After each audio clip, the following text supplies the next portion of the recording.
So can I ask a quick question to everyone, if that's okay? Sure. So this is just because I'm wary that there might be people listening who might hear the word dharma and not quite, because it's something we can't really translate directly into English. No. So how would any of you explain in real simple terms what is one's dharma? I think you'll get 4 different answers from the panel, because dharma is such an such a term that means different things in different contexts, right? So for me, there's 2 sort of definitions of dharma that work for me. So one is from the Shikshapatri. So dharma gneo sadachara shruti smriti prapaditya. So dharma is the sadachara, or the righteous conduct as prescribed in the shrutis and the smritis. Smritis being Yagnavalkya smriti, Manusmriti, etc. So that's prescribed. So if you follow your life in that way, that's dharma. Another one is dharati lokan dhriyate punyatmabhihi itiva dharma. Dharati lokan meaning that which sustains the people. Lokan, the people, the society, that keeps society going, and is practiced by punyatmabhihi, the good people. That is dharma. So that which sustains, keeps things going. So how do you simplify that down then? For me, then it's a value system through which a value system, a framework that defines how I conduct myself with you, with others, and a wider society. The value framework through which I conduct myself, that for me is dharma. Now I know for many other people it'll be a different definition, but I think it's an important conversation to have. You're right. You're right to point that out. In my view, I think dharma is very much about right conduct, as well as making sure that you are actually following your obligatory duties. Very much in line with exactly what you have said. But if we want to try and simplify what Bhaven has said, then, right conduct in whatever you're doing. And therefore it brings in non-violence, it brings peace, it brings love. All of these are values that you live by. And secondly, to follow your obligatory duties. And for each of us, our obligatory duties will, to some extent, be different. The reason is that our circumstances will be different. Our professions may be different. Our responsibilities for the communities in which we live, in the household that we live also. So, all of this is very much for individuals to be able to reflect upon and come to an understanding. And Bhaven, as you said, earlier on in life, we are not taught that. Our generation wasn't taught that. Hopefully our children's generation, we are finding that they are beginning to pick this up, because we are sending them to Sunday school, and they're coming to the temple and they are learning something. I remember when I was growing up, we used to go to the temple because there were bhajans there. But in those times, this thing about spiritual knowledge wasn't something that children were, certainly when I was growing up and where I was growing up. But now we are actually seeing the value of that, and therefore more and more people are actually giving exposure to their children. So it's a good thing. It's a good thing. But it's for everybody to decide on their own. And circumstances will determine that. Because sooner or later, what we are chasing begins to not only evade us from the kind of results that we are expecting, but it brings sorrow.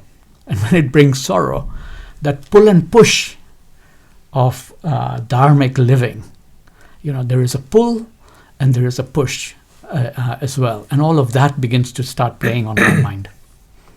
What about you, Arjun?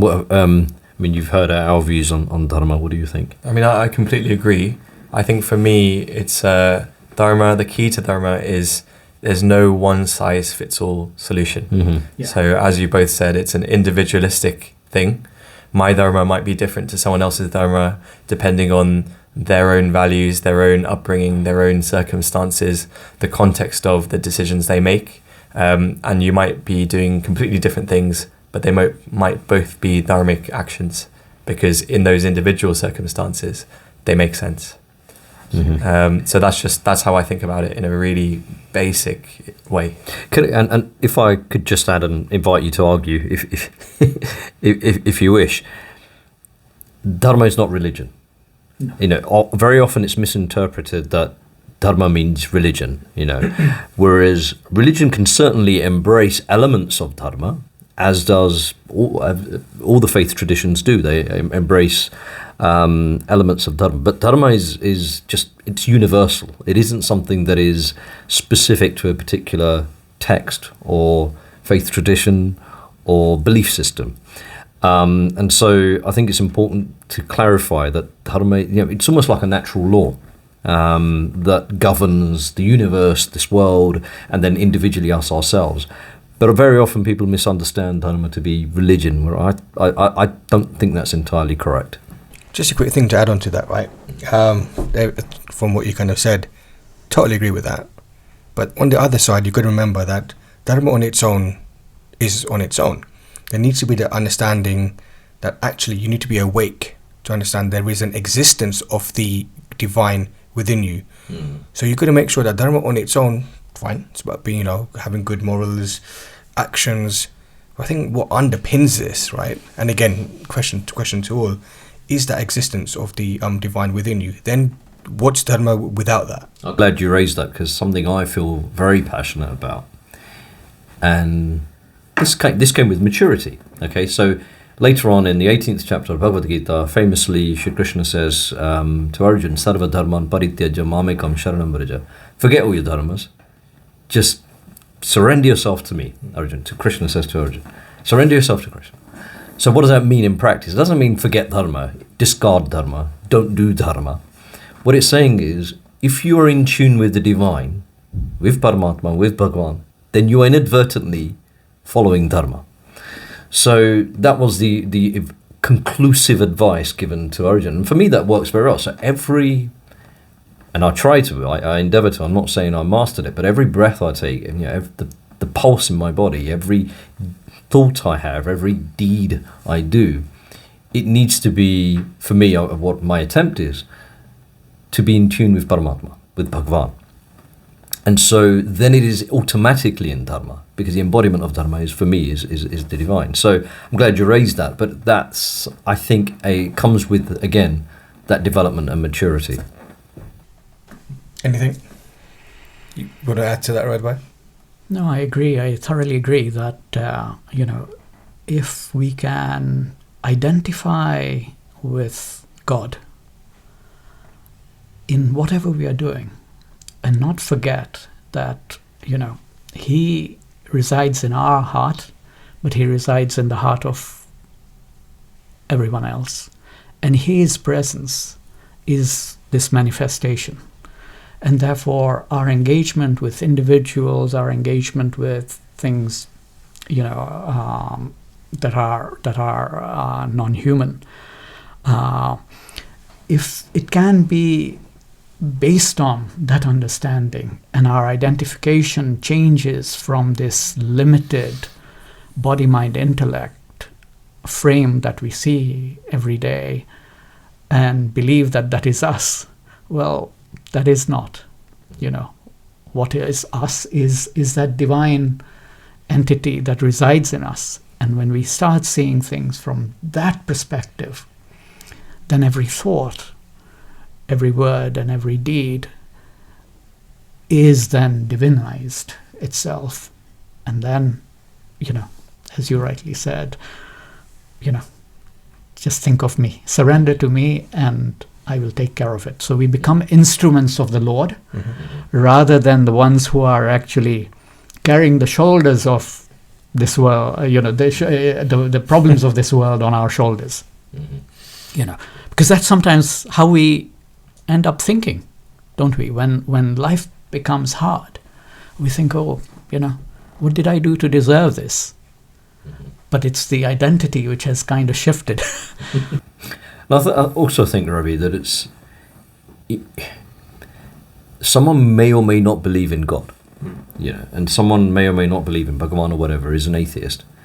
But that does not mean they do not believe in dharma, consciously or otherwise. Dharma is that which sustains. That may be law and order. It may be certain practices. People do believe in that, and they do adhere to it. We found during the pandemic, wear masks, wash your hands, social distancing, lockdown, stay indoors, etc., etc. People, that was the sort of prevailing dharma that we all had to follow and adhere to as good citizens. Dharma as citizens. Well, it didn't matter whether you believed in God or not, whether you had a particular religious belief or not, but you were following dharma. But the underlying essence of that, Bhavan, was to stay alive, right? You did what you did to stay alive. In this context here, surely dharma, you're doing it to get closer to the kind of divine. So then surely you have to have some sort of belief in the divine. It might not be like Bhagwan or God. What's your interpretation of that then?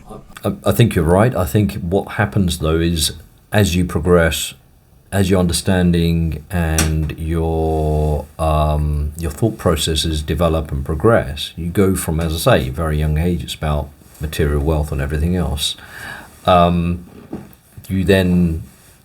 It's the spiritual development that comes through. So when you want to develop spiritually, that's when your dharma does evolve. As Arjun said, it's not a rigid, set, thing that governs your life. That from the day you're born right through to the day you die. This evolves. It changes with your dharma as a student is different as your dharma as a family person. And so similarly, your dharma as an individual, as you progress through life, your connection, your relationship with the divine and everyone else, that evolves as well. And so I think it is important that I do feel sorry for those who can't have that relationship or do not have that relationship, because I think it's hugely fulfilling and uplifting, and I mean a spiritual relationship. So yeah, I but that still is dharma. It still is dharma. Do you have a thought on that? Yeah, I mean, I think it's not black and white. What I've seen is this is my personal belief, is that even if all knowledge and all wisdom, whether it's material or practical or spiritual or everything disappeared, dharma would still exist. It's not kind of contained to our texts or contained to our practices. It's everywhere. It's like gravity. Whether we see it or not, it's there in every single society, every single living thing, from what I can see. But I think, you get people who might not necessarily have a spiritual practice or might not necessarily feel that connection, who do follow dharmic actions.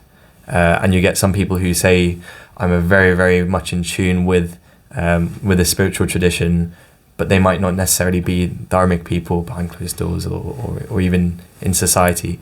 So it's not kind of, I think the good thing about being Hindu is we don't have to see things in terms of absolutes. We don't have to see kind of good. We kind of, in the West, they try and explain a lot of Hindu things as good versus evil, and Diwali is this battle, celebrating this battle and victory of light over darkness. But in reality, we know in our hearts, and we know in the way we've studied these things and read these things, that it's not that clear cut. And when you read Ramayana and Mahabharata and all of these texts, you see that a lot of the characters, they're not innately good or innately evil. Some of them are flitting between those states, or in different circumstances they change, and they mirror our lifelines on earth as well, is that we are not always perfect or always imperfect. We have different times, different circumstances, and different decisions which take us on different journeys. Yes, I agree that it's something that evolves, and our relationship with God grows over time with our sadhana. As our understanding improves and our understanding grows, and our effort to bring spirituality into our life in the way we live it, then certainly, it develops. Okay.